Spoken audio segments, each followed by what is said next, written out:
Bom, muito boa noite, sejam todos muito bem-vindos.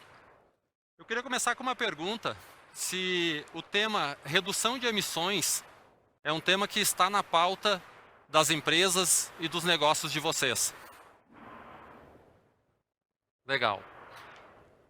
Muito obrigado. Eu sou o Tony Trajano, sou o CEO da Soluciona, tenho 42 anos, tenho 2 filhas, sou casado, tenho 2 filhas. Eu queria começar pedindo licença para vocês para fazer alguns agradecimentos agora no início. Primeiro eu quero agradecer vocês pela presença, tanto os que estão aqui hoje no auditório, aqueles que estão online assistindo a gente. Eu sei da dificuldade da agenda, né? A nossa agenda é uma loucura e parar hoje para acompanhar um evento, enfim, para buscar conhecimento é difícil. Então, eu honro a presença de vocês aqui. Obrigado e parabéns por estarem aqui. Quero agradecer a Intermodal pela oportunidade, quero agradecer a Abralog, a presença aqui do Pedro. Obrigado, Pedro, pela oportunidade de poder estar aqui falando um pouquinho do que a logística tem feito em termos de sustentabilidade. Também quero agradecer o time que está aqui, que me ajudou a montar tudo isso aqui, enfim, a Lígia, o Alfredo, nosso time que me acompanhou aqui para esse evento. Quero agradecer em especial o nosso cliente, querido cliente, a CIA, que permitiu que autorizou que nós fizéssemos essa apresentação. Nós vamos apresentar um case aqui de uma operação com esse cliente. Então, obrigado pela confiança em liberar essa apresentação. Também quero trazer, antes da apresentação, uma notícia que nos deixou muito empolgados na última semana. Há 6 meses nós aguardamos por uma autorização da ONU para fazer parte da Rede Brasil do Pacto Global. E depois de 6 meses, na última semana, nós recebemos o positivo para ingressar no pacto. E isso é muito importante para nós, né? Porque aquilo que era um compromisso interno, era uma questão de cultura, passa a ser um compromisso público para com o mercado, para com os clientes, para com o todo. E nesse embalo dessa notícia, dessa novidade que para nós foi muito importante, eu quero compartilhar com vocês agora, para a gente começar, um vídeo de 1 minuto, muito rápido. É um vídeo da ONU em comemoração ao último ao último evento do Dia do Meio Ambiente, né? É um vídeo que ela propôs. Então eu vou passar ele, é rapidinho. Eu não sei se eu vou conseguir passar aqui, mas eu vou pedir para a técnica, pode rodar o vídeo. Nature is sending us a clear message. We are harming the natural world to our own detriment. Habitat degradation and biodiversity loss are accelerating. Climate disruption is getting worse. Fires, floods, droughts, and superstorms are more frequent and damaging. Oceans are eating and acidifying, destroying coral ecosystems. And now a new coronavirus is raging, undermining health and livelihoods.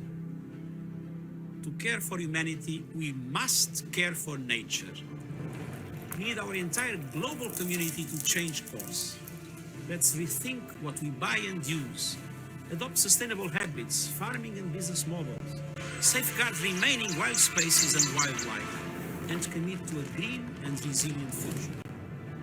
As we work to build back better, let us put nature where it belongs, at the heart of our decision making. On this World Environment Day, it's time for nature.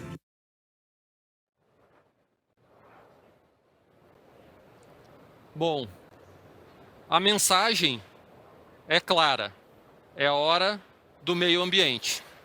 E essa mensagem do secretário-geral da ONU é uma mensagem que ecoa nos 4 cantos. E nós, aqui no Brasil, nós somos um dos maiores emissores de CO2 do mundo. Eu não sei se vocês tinham essa informação, eu fiquei impressionado com esse dado de ser a quarta maior nação que emite CO2. E esse é um número bem alarmante. E a gente vai dar uma olhada como esses números acontecem aqui. Esses números são de 2020. 46% das nossas emissões, equivalente a 1 bilhão de toneladas, vem do desmatamento. Daí justifica por que os olhos do mundo estão voltados aqui para o Brasil e para a floresta amazônica. Em segundo lugar, nesse ranking não tão positivo, vem a agropecuária, com 27%. O país, sendo um dos maiores produtores de carne bovina, tem um grande desafio, temos um grande desafio pela frente, quase 600 milhões de toneladas.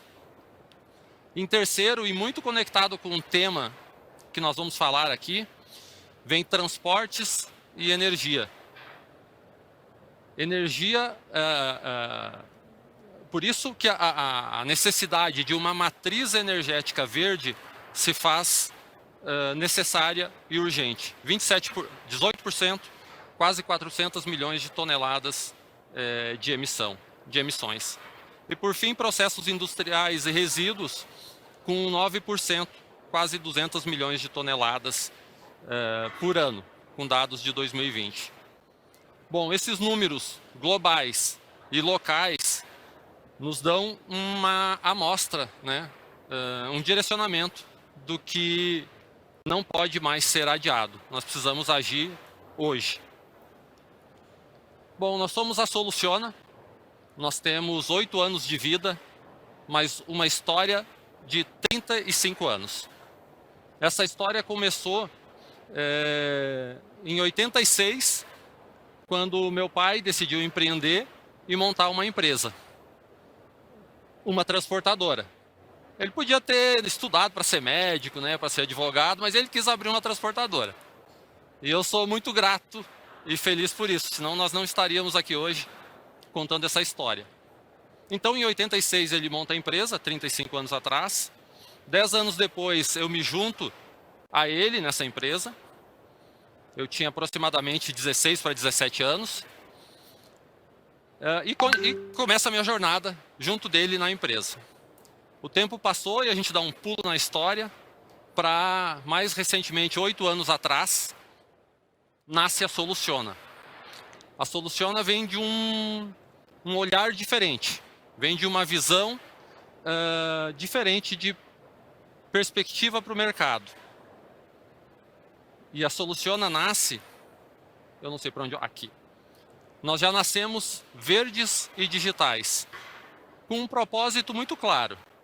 A gente nasce com um propósito muito claro, que é impulsionar a evolução logística para potencializar o negócio dos nossos clientes com sustentabilidade. Esse desejo fez com que nós virássemos uma página e criássemos a Soluciona.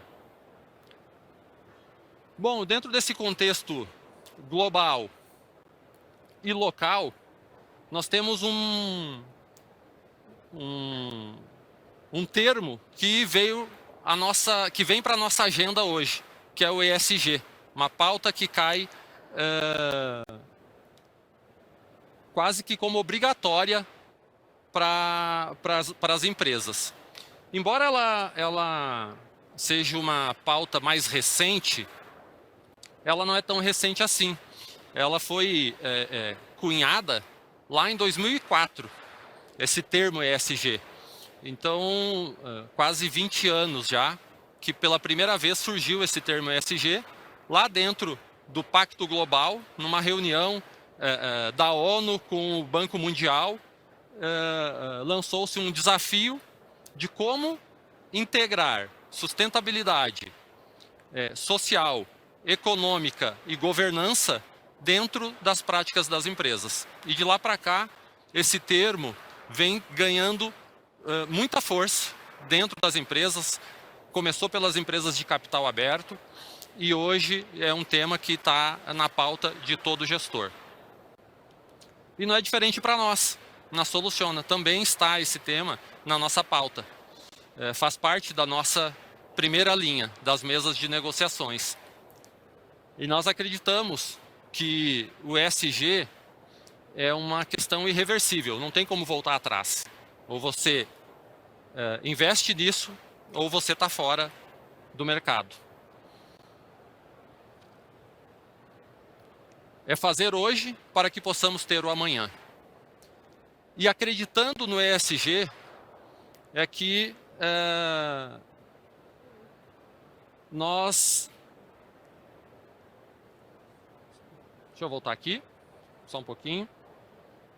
Tem um slidezinho aqui que pulou, mas está ótimo, está só fora de ordem. Então, acreditando no ESG, nós acreditamos que o veículo elétrico ele vem com um papel fundamental para a logística de distribuição, em especial para a logística urbana. Ele vem para reforçar as práticas de ESG no transporte rodoviário de cargas. E com essa ideia na cabeça do veículo elétrico, nós começamos a pensar em como implementar isso. E aí fomos buscar nos nossos parceiros, fornecedores e clientes, empresas que quisessem, que topassem esse projeto com a gente. E nessa busca, acho que eu tenho que voltar um aqui agora, nós encontramos um cliente que comprou essa ideia, que é a C&A. A C&A é um dos maiores varejistas de moda do mundo. Ele está presente em 24 países, está no Brasil desde 76, eu sou de 79, então ele tá antes de eu nascer ele já estava aqui. São mais de 300 lojas, são 15 mil associados, como eles tratam os colaboradores lá, e 6 centros de distribuição. E nós encontramos neles essa sinergia e essa oportunidade de começar um projeto com veículos elétricos. Então eu vou contar um pouquinho de como começou essa história no ano passado. Primeiro trimestre do ano passado, vocês me ouvem bem? Tá tudo bem com o som aí? Maravilha. No ano passado, no primeiro trimestre, nós, junto com um fornecedor, disponibilizamos um veículo elétrico para teste para os clientes. Apenas para quem era cliente, nós oferecemos um veículo para teste. Eram poucos dias. Mas o objetivo principal era despertar nos nossos clientes esse interesse, né? Era provocar eles para essa nova oportunidade, que muitas vezes, por não conhecer, nós achamos que está muito distante, é impossível, não dá, mas a gente acreditava lá. Fizemos os testes e deste teste nasceu um contrato, uma operação piloto. Essa operação piloto foi com a C&A. Ela começou, então fizemos a aquisição de um veículo, era uma operação piloto com um veículo elétrico para distribuição em São Paulo. Essa operação começou no segundo semestre, porque tem um prazo aí de chegada dos veículos, enfim, a nossa indústria tem um prazo um pouco elástico, né? Enfim, chegou o veículo, no segundo semestre nós começamos a fazer o piloto. Esse piloto era uma expectativa nossa de que rodasse um ano em piloto para se poder mapear todas os riscos e oportunidades do projeto. Mas, para nossa grata surpresa, em poucos meses nós conseguimos identificar as vantagens do projeto junto com o cliente. E ao identificar essas vantagens, a gente acelerou um pouco o processo. Esses aqui foram alguns números durante a fase de piloto. Foram aproximadamente 4 meses rodando em São Paulo. Nós rodamos pouco mais de 8 mil quilômetros com esse veículo, mais de 90 viagens e mais de 200 entregas. Com esse único veículo, nós deixamos de emitir 3,5 toneladas de CO2. Deixamos de consumir 1.700 litros de óleo diesel. E aí esses números chamaram a atenção, quando você multiplica isso e põe no tempo. Bom, desse projeto, nasceu um projeto maior. Mas antes disso, nós tínhamos vários pontos que foram analisados. E eu quero compartilhar com vocês 2 pontos principais que tinham um olhar muito importante das companhias. O primeiro dele era a destinação das baterias, que é uma preocupação. O segundo deles era a autonomia. Qual a autonomia? Qual é o desempenho deste caminhão? Então o piloto serviu para isso. Com relação à destinação das baterias, a bateria tem uma vida útil, segundo o fabricante, de 15 anos ou 800 mil quilômetros. Se nós considerarmos um VUC, que é um veículo urbano, que roda em média 3 mil quilômetros, nós teríamos uma vida útil maior do que 20 anos para essa quilometragem.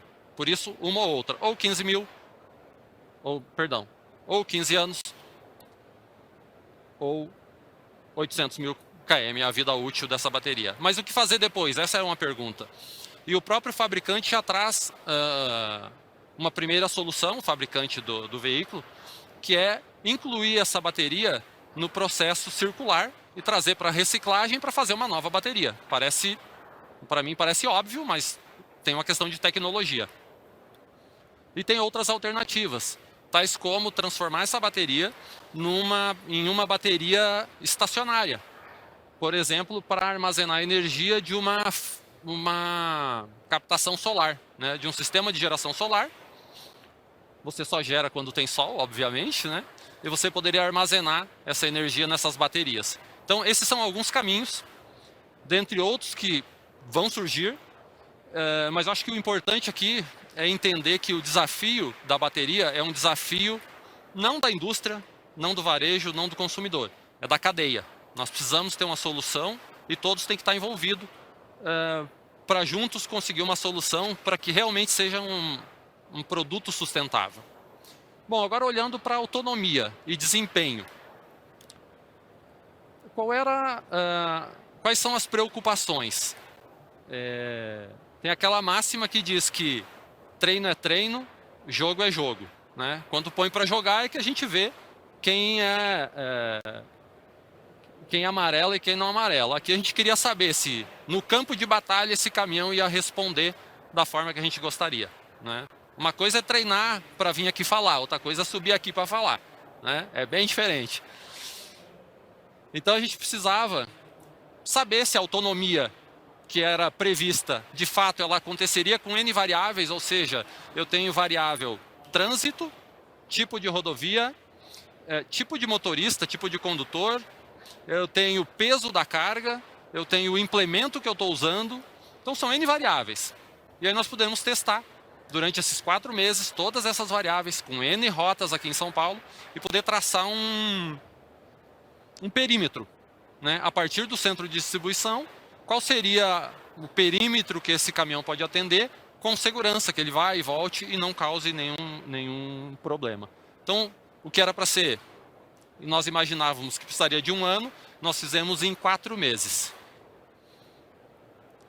4 meses nós conseguimos identificar isso. Desse projeto nasceu um projeto maior, ele era um piloto. Desse projeto, no final do ano, com esse desempenho, nós saltamos de 1 veículo para 34 veículos, sendo 14 elétricos e aqui está errado o número, mas são 14 elétricos e 20 híbridos. Porque quando a gente definiu o raio de atuação, o veículo elétrico tem uma limitação de distância. E aí surgiu um outro problema. Como eu resolvo o problema das outras rotas que têm maior distância? Então, a solução foi um caminhão híbrido. Híbrido é diesel GNV. É um caminhão que a gente está transformando ele diesel e GNV. Com esse projeto foi fechado no final de 2021, está em fase de implementação, começa full time em maio. Com esse projeto nós pretendemos rodar mais de 600 mil km por ano, serão mais de 688 viagens, mais de 2.000 entregas por esse projeto. É um projeto que vai rodar em 2 capitais, ele vai rodar aqui em São Paulo cidade e Grande São Paulo, e vai rodar no Rio de Janeiro, cidade do Rio e Grande Rio de Janeiro. Nós deixaremos de emitir 500 toneladas por ano de CO2 com esse projeto. Mas esse projeto não é só um projeto de distribuição urbana, ele é um projeto de distribuição sustentável com neutralização de emissões. Então, toda a emissão dos veículos que não são elétricos, nós vamos neutralizar através de créditos de carbono. Como funciona isso rapidamente? Crédito de carbono, nós vamos, são basicamente 3 projetos que nós vamos investir. Projetos de reflorestamento, que é o nosso principal agressor aqui de emissões, 46%. Projetos de biogás e projetos de energia sustentável. Então, desses 3 projetos é onde virão os créditos para neutralizar todas as emissões desse projeto aqui. Bom, se eu pudesse, eu queria tentar deixar uma mensagem, o tempo está acabando, do porquê que nós trouxemos isso, né? O nosso objetivo aqui é tentar incentivar, trazer um insight para o segmento, que é possível, que já foi testado, que funciona. E eu quero trazer uma frase que eu ouvi, eu vou colar, tá? Por isso que eu estou com meu celular aqui. Eu quero trazer uma frase que eu ouvi em janeiro desse ano, lá na NRF em Nova York. O presidente do Walmart, o tema era sustentabilidade, e o presidente do Walmart, John Furner, ele falou o seguinte, mais ou menos assim, ele falou: podemos aprender uns com os outros, você não precisa começar do zero. Então acho que é isso que nós queremos deixar aqui como mensagem. A gente pode trocar informação, vocês não precisam começar do zero. Obviamente que há informações confidenciais do projeto junto ao cliente, mas há muita informação que a gente pode trocar, compartilhar e facilitar, porque o planeta pede. Então nós não podemos ficar nesse joguinho de escondendo, sabe, o ouro um do outro, não. O planeta é um só. Ou a gente age em conjunto para proteger, para salvar ele para as próximas gerações, ou a gente não vai conseguir. Quero convidar vocês para, se o meu slide passar, eu estava apertando errado, a nos seguir nas redes sociais. Então é só escanear aqui o QR Code, seguir lá, a gente faz postagens, enfim, acompanha o nosso dia a dia. Eu espero ter podido trazer algum insight, alguma informação que vocês possam levar para casa e de alguma forma implementar nas suas empresas, no seu dia a dia. E nós estamos abertos, nosso time está aqui, o crachazinho verde aqui, o cordãozinho verde, vocês podem abordar qualquer um de nós para tirar dúvida, para bater um papo, para fazer um benchmark, a gente fica à disposição. Realmente eu agradeço a presença, eu sei que é difícil, nosso tempo é curto, mas eu fico honrado pela presença de vocês aqui. Tenham um ótimo evento. Se a gente tiver tempo, eu ainda respondo pergunta, mas aí é com a organização. Muito obrigado.